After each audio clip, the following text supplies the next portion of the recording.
మైనంపల్లి హనుమంతరావు వాళ్ళ కొడుకున్నాడు, రోహిత్ రెడ్డికి ఎందుకు ఇచ్చారు? ఆయన పేరు రోహిత్ రావా? రోహిత్ రావుకి ఎందుకు సీట్ ఇచ్చారు? జానారెడ్డి కొడుకు 2 సీట్లు, ఎమ్మెల్యే సీటు, ఎంపీ సీటు, 2 సీట్లు ఇస్తారనమాట వీళ్ళు. ఆయన ఎవరు? ఆయన పేరు ఏం పేరు? అనిరుద్ రెడ్డి. ఆయన రోజు వచ్చి మాట్లాడతారు. తెలంగాణకు వ్యతిరేకంగా లెట్ వచ్చిన వైసీపీ పార్టీలో ఉండు తెలంగాణ వచ్చేటానికి 2014లో వీళ్ళందరికీ సీట్లు ఇస్తారు, కానీ మా విద్యార్థి నాయకులకి సీట్లు ఎవరా? ఏం తప్పు చేసిండు మానవుడు? అనిరుద్ రెడ్డి ఏం తాగింది దొరక అంటే ఏమి ఆమె పేరు యశస్విని రెడ్డి అంటే యుఎస్ నుంచి డబ్బులు పట్టుకుని వస్తే సీట్లు ఇస్తారు, కానీ విద్యార్థి నాయకులకు సీట్లు ఇవ్వరు. ఏం తెలంగాణ ఆకాంక్షలుగా ఉన్న తెలంగాణలో కాంగ్రెస్ ప్రభుత్వం యుఎస్ నుంచి యశస్విని పైసలు పట్టు మరి పైసలు ఉన్నాయి కదా, ఆమె డబ్బులు ఇచ్చింది, పైసలు ఉన్నాయి సీట్ ఇచ్చింది. ఏ ప్రాతిపదికన సీట్ ఇచ్చారు? ఏ ప్రాతిపదికన మైనంపల్లి రోహిత్ రావుకి సీట్ ఇచ్చారు? ఏ ప్రాతిపదికన జానారెడ్డి కొడుకులకు సీట్లు ఇచ్చారు? వాళ్ళ అయ్యలు బడాబాబులు కాబట్టి అంతే అంతే, అంతకు మించి ఏముంది చెప్పండి? అంటే మరి వీళ్ళు విద్యార్థి నాయకులు తెలంగాణ ఉద్యమం కోసం పోరాడిన వాళ్ళకి మీరు సీట్లు ఎవరు? ఇది మీ విధానం. ఇక్కడ అందుకనే తెలంగాణలో జనసేన పార్టీ ఆవశ్యకత ఇక్కడ సీట్లు వచ్చినాయా ఇవ్వలేదా అమ్ముడు పోయిరా ఇవన్నీ కాదు, ఆంధ్ర పార్టీ ఆంధ్ర పార్టీ కాదు, జనసేన పార్టీ ఆవిష్కర తెలంగాణ ఉంది. నేను ఉస్మానియా యూనివర్సిటీ లో చదువుకున్నాను, నాకు మా పవన్ కళ్యాణ్ గారు సీట్ ఇచ్చిందా లేదా? సంపత్ నాయక్ సీట్ ఇచ్చిందా లేదా? మరి ఇచ్చారా? బీఆర్ఎస్ పార్టీ అని కాంగ్రెస్ పార్టీ ఇచ్చారా? తెలంగాణ ఆకాంక్షలుగా మేము ఆ ప్లాట్ఫామ్ తీసుకుంటున్నాం. తెలంగాణ జనసేన పార్టీ ఏం ప్రాంతీయ పార్టీ కాదు, జనసేన పార్టీని స్థాపించిందే తెలంగాణ. నోవాటర్లో జనసేన పార్టీని తెలంగాణలో స్థాపించి తెలంగాణ పార్టీ ఆంధ్రప్రదేశ్లో తెలంగాణలో ఫంక్షనింగ్ అవుతుంది. మీకు చెప్పిన అనేక రాష్ట్రాల్లో ఫంక్షనింగ్ చేస్తామండి. మీరు ఎట్లా ఆంధ్ర పార్టీ అంటారు? పవన్ కళ్యాణ్ ఒక ప్రాంతానికి పరిమితమైన లీడర్ కాదు, ఆయన జాతీయవాది. ఇప్పుడు మహారాష్ట్రకి ఎందుకు పిలిచారండి ప్రచారానికి? వెస్ట్ బెంగాల్కి ఎందుకు పిలిచారు ప్రచారానికి? కేరళకి ఎందుకు పిలిచారు ప్రచారానికి? చెప్పండి. మీరు తమిళనాడుకి ఎందుకు పిలిచారు ప్రచారానికి? తమిళనాడుకి వెళ్తే అంతమంది. ఆర్కే గారు, నా క్వశ్చన్ ఏంటంటే ఇప్పుడు అంతలో ఏం ఎలక్షన్స్ లేవు, ఇంకా దాదాపు 2.5-3 ఏళ్ళు ఉన్నది, ఇంకా ఇప్పుడే ఎందుకు ఎలక్షన్స్ కి ఈ వేడంతా ఎందుకు? అంటే జిహెచ్ఎంసీ ఎలక్షన్స్ బేస్ చేసుకొని ఇదంతా పుట్టిందా? అసలు ఒక రాష్ట్ర డిప్యూటీ సీఎం తెలంగాణకు వచ్చి ఇక్కడ ప్రెస్ మీట్లు పెట్టి తెలంగాణ పరిస్థితులు జనసేన పార్టీ అధ్యక్షులు అండి, జనసేన పార్టీ అధ్యక్షులు, జాతీయ అధ్యక్షులు, తెలంగాణకి ఆంధ్రాకి అన్నిటికీ అధ్యక్షులు అండి. ఆయన గవర్నమెంట్ పదవి పక్కన పెట్టిన జనసేన పార్టీ అధ్యక్షులు. అసలు మేమెందుకు వేడిరా చేసిన మా పని మేము చేసుకుంటుంటే వీళ్ళు కదా చికా చేసింది. ప్రొఫెసర్ నాగేశ్వర్ గారు ఉన్నారు, ఇంటెలెక్చువల్, సూడో ఇంటెలెక్చువల్ ఉన్నాడు. ఆయన అమిత్ షా గారు దగ్గరికి వెళ్ళి పవన్ కళ్యాణ్ గారు సూడో ఇంటెలెక్చువల్ చెప్తా సూడో ఇంటెలెక్చువల్. ఎందుకంటే ఇదే సూడో ఇంటెలెక్చువల్ పవన్ కళ్యాణ్ గారు ఆయన అంటే నాకు గౌరవం అని చెప్పి. అరే నేను అదే చెప్తున్నా, అనొచ్చు, నేను మీ అంటే గౌరవం అని చెప్తా. అయిపోతుందా? అయిపోతుందండి. అంటే అయిపోతుందా? అరే అయిపోతుంది. మరి గౌరవం ఉంటే గౌరవం. నేనేమంటున్నా, సరే ఆయన ఒక మాట అన్నారని అన్నా కానీ మేమేం చేసినాం? చాలా చట్టబద్ధంగా రాజ్యాంగబద్ధంగా సార్ మేము ఎట్లానో సార్ మీరు ఆ వాక్యాల్ని ఉపసంహరించుకోండి అన్న. కొంతమంది ఇదే లాంగ్వేజ్ లో మాట్లాడినా చూడండి. నా సంపత్ నాయక్ గారు అని ఎప్పుడు మాట్లాడినది చెప్తా. ఫస్ట్ లో ఇనిషియేషన్ వచ్చినప్పుడు మేము అది మాట్లాడినాం. సరే కొంతమంది చట్టం మీద కొంతమంది నమ్మకం ఉంటది కదా, వాళ్ళు ఏం చేశారు, పోలీస్ స్టేషన్ లో కంప్లైంట్ ఇచ్చారు. నాట్ ఎఫ్ఐఆర్ ఫైల్ కంప్లైంట్ ఇచ్చారు. ఇవన్నీ చట్టబద్ధంగా జరిగినాయి. మేమే నాగేశ్వర గారిని బూతులు తీసినామా, నాగేశ్వర్ గారి మీద దాడి చేసినాం. ఇది జరిగింది. ఆయన ఉపసంహరించుకుంటా అని చెప్పిన తర్వాత ఒక బ్యాచ్ ఎంటర్ అయ్యారు. బ్యాచ్ తెలంగాణ వాదాన్ని అడ్డు పెట్టుకుని మా తెలంగాణ యువకుల భావోద్వేగాలను అడ్డు పెట్టి చందాలు దందాలు చేసే బ్యాచ్ ఎంటర్ అయ్యారు. మా తెలంగాణ యువకుల భావోద్వేగాలను అడ్డు పెట్టుకుని తెలంగాణ వాదాన్ని అడ్డు పెట్టుకుని చందాలు దందాలు చేసుకుని ఒక బ్యాచ్ ఎంటర్ అయ్యారు. ఆ బ్యాచ్ రౌండ్ టేబుల్ సమావేశం పెట్టి ఏం చేశారు? ఆయన నాగేశ్వర్ గారు ఇలా పెద్ద మనిషిగా మరి పవన్ కళ్యాణ్ గౌరవం ఉంటే భాష మీద యాదగిరి గారు ఏ భాష వాడారని చెప్పండి. మీరు ఏ భాష వాడారు? పృథ్వీ గారు ఏ భాష? అరే పవన్ కళ్యాణ్ అంట. అరే పవన్, మేము ఇప్పుడు అన్నాం అండి ఎవరిని? అరే పవన్ కళ్యాణ్ తొక్కుతా నారదిస్తా అట్లా అనడం అయితే సమంజసం. అందరూ అదే మాట్లాడారు కండి. తులసి చంద్ అదే మాట్లాడింది. అక్కడ వచ్చిన తొలి వెలుగు అందరూ కూడా డిరాగేటం. ఇంకెంత దారుణం, విద్వేషాలు రెచ్చగొట్టే విధంగా అయిపోయిందండి.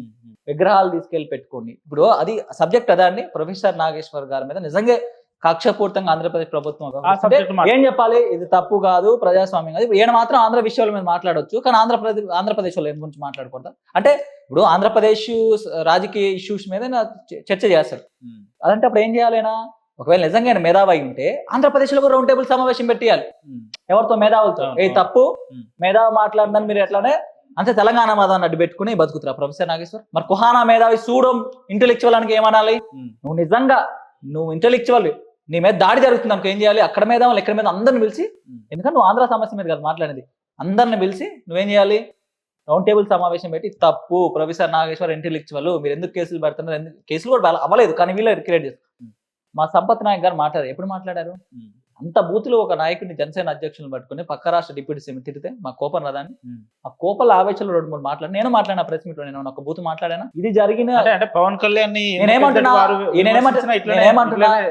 వేడి అన్నారు కదా నేనేమంటున్నా ఈ వేడి క్రియేట్ చేసింది నేనా మేమా జస్ట్ ఆయన మాటలు అంటే సార్ అది తప్పు ఎందుకంటే మీకు దగ్గర సోర్స్ ఉంటే సోర్స్ చెప్పండి అమిత్ షా గారు మాట్లాడు పవన్ కళ్యాణ్ గారు ఆయన అన్నాడు వెళ్ళి ఆయన ఫ్యాక్ట్ మాట్లాడుకున్నారు అంటా కూడా కాదు మాట్లాడుకున్నారా డైరెక్ట్ విన్నట్టే అప్పుడు మేమేం చేయాలి సార్ అది తప్పు మేము అట్లా మాట్లాడలేదు మీరు విత్డ్రా ఎందుకంటే మా పార్టీకి నష్టం కదండి ఇంతమంది భవిష్యత్తు యువత భవిష్యత్తు ఆశలతో నడిపే పార్టీ నష్టమే కదా మేము పార్టీకి అడగాల వద్దా ఈ తెలంగాణ వాదం అంటూ పెడతా దాన్ని తీసుకొచ్చి వీళ్ళ సొంత ప్రయోజనాల కోసం తెలంగాణ వాదం అంటే ఏంటండి ఇక్కడున్న ప్రజలకు మంచి జరగాలి ప్రజలకు నిజంగా మంచి జరుగుతుంది వీళ్ళ వల్ల ఎన్ని వందల కోట్ల డబ్బులు వసూలు చేసింది తొలి రఘు ఈయన చేత కదా కేసీఆర్ ఫామ్ హౌస్ కి వెళ్ళమని పవన్ కళ్యాణ్ గారు అసదుద్దీన్ చెప్తా అసదుద్దీన్ అక్బర్ చెరువు దగ్గరికి వెళ్ళమండి వెళ్ళమనండి ఎందుకు వెళ్ళట్లే అక్కడికి ఎన్ని చెరువులు కబ్జా చేశారు 111 జీవులు ఎన్ని కట్టడాలు చెప్తున్నారు పోతాడా ఈయన ఆడికి తెలుగు వెళ్ళట్లేదు ఎందుకు వెళ్ళట్లేదు అని అడుగుతున్నా ఎందుకు వెళ్ళడు కోడి చెరువు అంటున్నారు నేను చెప్తా అక్రమాలు ఏం చేసిండు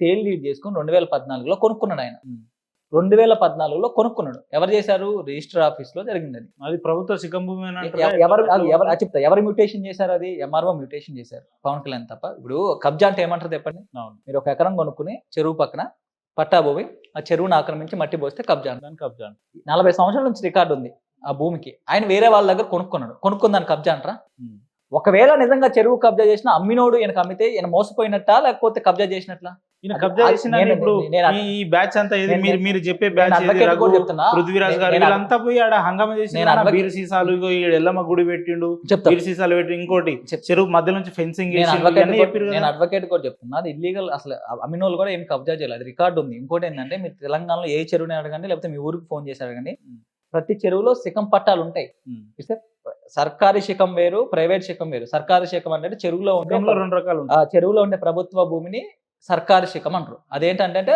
ప్రభుత్వ భూమి దాన్ని ఎవరో అదిగానే మనం ఆక్రమించుకుంటే కబ్జా చేసినట్టు ఇదేంటి ప్రైవేట్ పట్ట శిఖంలోనే ప్రైవేట్ పట్ట ఏంటంటే దీన్ని వ్యవసాయం చేసుకోవడానికి వాడతారు వ్యవసాయం అంటే ఏంటంటే ఇది FTL లోనే ఉంది ఫుల్ ట్యాంక్ లెవెల్లోనే ఉంది బఫర్ జోన్ లో ఇవన్నీ ఉంటాయి ఈ వర్షాకాలం వచ్చినప్పుడు ఆ చెరువు నిండిపోయినప్పుడు అక్కడ నీళ్లు ఉంటే వ్యవసాయం చేసుకోవచ్చు స్టోర్ అవుతుంది తర్వాత ఎప్పుడైతే ఎండాకాలం వస్తుందో అప్పుడు అక్కడ వ్యవసాయం చేసుకోవచ్చు ఎంటైర్ తెలంగాణలో ప్రతి చెరువులో ఉన్నాయి ఈ శిఖం పట్టాలు ప్రతి చెరువులు ఏంటంటే అక్కడ ఒక కాన్సెప్ట్ లో కొనుక్కుని అక్కడ 70-80 ఆవులని పెంచుకుంటాం మా పవన్ కళ్యాణ్ గారు దాన్ని ఏంటంటే వాటర్ కోసం అట్ ద సేమ్ టైం ఇప్పుడు మీ ఇంట్లో 10 ఆవులు ఉన్నాయి అనుకో 2 ఎకరాలు మనం బీడి భూమి కొద్దాం 70 ఆవులకి ఎంత 70 ఆవులకి ఎంత బీడి భూమి కావాలి దగ్గర అట్లా అదొక పర్యావరణాన్ని చేసే విధంగా శిఖం భూమిలో గన కట్టడాలు చేస్తే అంటే రఘు అనే వ్యక్తి ఏది పవన్ కళ్యాణ్ గారు అఫిడవిట్ చూపిస్తూ సాక్షాత్తు ఇగో ఇందులో 10 ఎకరాలే ఉన్నాయి మిగతా భూములు ఎటు పోయినాయి అది ఇదే ఏదేదో మాట్లాడి ఎవరైనా కబ్జా చేసిన భూమిని అఫిడవిట్ లో పెడతారా చెప్పండి ఎవరైనా పెడతారా ఆయన కబ్జా చేయలేదు కాబట్టి